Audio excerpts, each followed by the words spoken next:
19 වන සියවසේ මුල් භාගයේදී වෙල්ලස්සෙහි මීදුම් කදු සහ රන්වන් කෙත්වතු මැද විදේශ පාලනය යටතේ සාමය ක්‍රමයෙන් වියකී යමින් තිබුණි.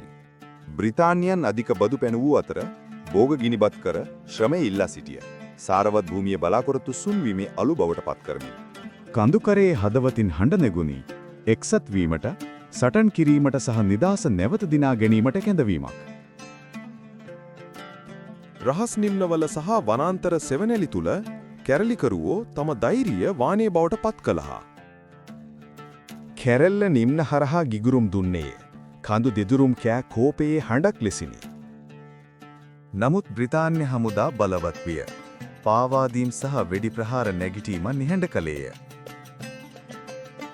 කැරැල්ල බිඳ වැටුණද එහි ගිනිදැල් පරම්පරා ගණනාවක් තිස්සේ ධෛර්යයේ සහ පරිත්‍යාගයේ සංකේතයක් ලෙස දිගටම දැල්වුණි.